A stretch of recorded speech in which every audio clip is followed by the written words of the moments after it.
कोल्हापूर महानगरपालिकेची विशेष सभा आज सकाळी 11:30 वाजता राजर्षी छत्रपती शाहू सभागृहात सुरू झाली। या सभेत SLNP प्रकल्पांतर्गत शहरात बसवण्यात आलेल्या LED पथदिवे प्रकल्पासंदर्भात महत्त्वपूर्ण चर्चा झाली। सभेच्या सुरुवातीला आयुक्त डॉक्टर राजेंद्र भारुड यांनी जुनी कंपनी टर्मिनेट केली असून नवीन कंपनी प्रेझेंटेशन सादर करण्यासाठी आल्याचं सांगितलं। नवीन कंपनीसाठी 42 अटी आणि शर्ती पाठवण्यात आल्याची माहिती त्यांनी यावेळी दिली। यावेळी विरोधी पक्षनेते राजेश लाटकर यांनी नवीन कंपनीचे प्रेझेंटेशन दाखवण्यापूर्वी जुनी कंपनी का टर्मिनेट केली याची माहिती सभागृहात द्यावी अशी मागणी केली।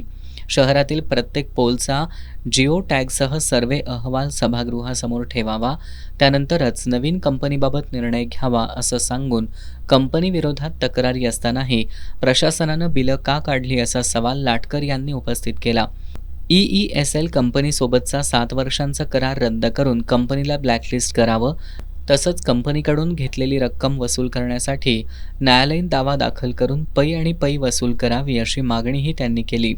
याचबरोबर शासन नियुक्त BAC इन्फ्राटेक प्रायव्हेट लिमिटेड आणि विन्सो ग्लोबल प्रायव्हेट लिमिटेड या संयुक्त उपक्रमासोबत होणारी नवीन करार प्रक्रिया तात्काळ थांबवावी अशी भूमिका त्यांनी मांडली।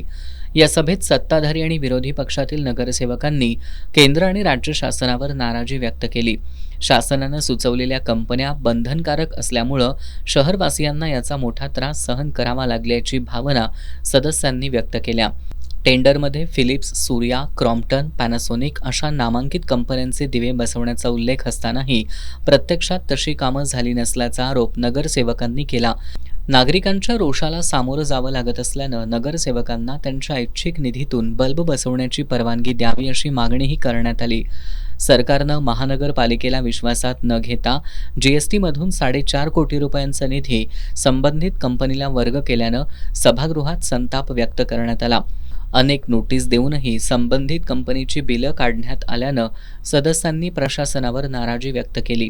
वीज बिलात बचत होईल, शहर प्रकाशमय होईल अशा घोषणा शासनानं केल्या होत्या, मात्र प्रत्यक्षात किती वीज बचत झाली आणि महानगरपालिकेला काय फायदा झाला याची सविस्तर माहिती द्यावी अशी मागणी जयश्री चव्हाण यांनी केली।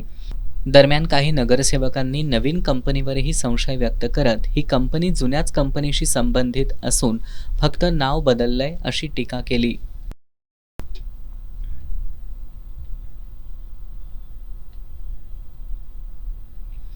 सांगली महानगरपालिकेप्रमाणे स्पर्धात्मक निविदा प्रक्रिया राबवून नवीन कंपनी नेमावी अशी मागणी यावेळी करण्यात आली। अभिजित खामकर यांनी जुन्या कंपनीच्या चुका समोर आणून त्यावर सखोल चर्चा व्हावी असा मुद्दा मांडला। थोडा वेळ लागला तरी चालेल, पण योग्य निर्णय घेऊन पुढे जाऊया असं ते म्हणाले। नवीन सर्वे झाला आहे का? शहरात किती दिवे, किती पोल आवश्यक आहेत याचा अभ्यास आधी करा। केवळ कंपनी आकर्षक दिसते म्हणून चालणार नाही। पुढील 10 वर्ष आपल्याला त्यांच्यासोबत काम करायचंय अशा भावना प्रवीण सोनवणे यांच्यासह नगरसेवकांनी व्यक्त केल्या। आदिल फरास यांनी BAC इन्फ्राटेक आणि विन्सो ग्लोबल या संयुक्त कंपनीच्या इचलकरंजी आणि लातूरमधील कामांचा अनुभव अत्यंत वाईट असल्याचा दावा केला। संबंधित प्रशासनानं दिलेल्या नोटीसाही त्यांनी सभागृहात सादर केल्या। पुन्हा हात भाजून घ्यायचे नाहीत असं सांगत त्यांनी या कंपनीबाबत शासनाला ठरावाद्वारे माहिती पाठवण्याची मागणी केली। सुनील मोदी यांनी 2018 मध्ये शासनाकडून संबंधित कंपनी नेमण्याचा आदेश आला होता, मात्र तो कोणत्या अधिनियमाखाली देण्यात आला याचा उल्लेख नाही असा मुद्दा उपस्थित केला। जर शासन स्थानिक स्वराज्य संस्थांवर असे निर्णय लादत असेल तर स्थानिक स्वराज्य संस्थांचं महत्त्व कमी होईल अशी भीती त्यांनी व्यक्त केली। दरम्यान सभेतील चर्चेची आणि पुढील कारवाईची माहिती महापौर रूपाराणी निकम यांनी दिली। कोल्हापूर शहराचा अतिशय महत्त्वाचा विषय म्हणजे कोल्हापूर शहरामध्ये आता असणारं अंधारमय वातावरण, जे की मागे ESL कंपनीकडे याचा ठेका दिला गेला होता, परंतु या कंपनीने अजिबात चांगलं काम केलं नाही। त्यामुळे आता आपण त्यांना ब्लॅकलिस्ट करत आहोत आणि त्याच पद्धतीनं नवीन येणारी जी कंपनी आहे त्याच्यावरतीही आमचं पूर्ण लक्ष असणार आहे, जेणेकरून मागील ज्या चुका सर्व झाल्या त्या पुन्हा त्याचं पुनरावृत्ती होऊ नये या अनुषंगाने आम्ही शासनाकडे आमचा पहिल्या कंपनीला ब्लॅकलिस्ट करणं हा एक निर्णय घेतलेला आहे आणि नवीन कुठली कंपनी आणायची आहे त्याच्याबद्दलची सविस्तर चर्चा या प्रसंगी झाली। मला असं वाटतं की येणारा पावसाळा आणि त्याच्या अनुषंगाने लवकरात लवकर कोल्हापूर शहरातील सगळे लाईट रिपेअरिंग करणं ही महत्त्वाची गोष्ट आता असल्यामुळे लवकरात लवकर आम्ही ठराव करून शासनाकडे सुद्धा याचा परिपत्रक पूर्णपणे सादर करून नवीन येणारी कंपनी लवकरात लवकर कोल्हापूर शहरासाठी कसं येईल याकडे आमचा महत्त्वाचं लक्ष असणार आहे. यावेळी विरोधी पक्षनेते राजेश लाटकर यांनी केंद्र आणि राज्य शासनाच्या भूमिकेवर तीव्र नाराजी व्यक्त केली.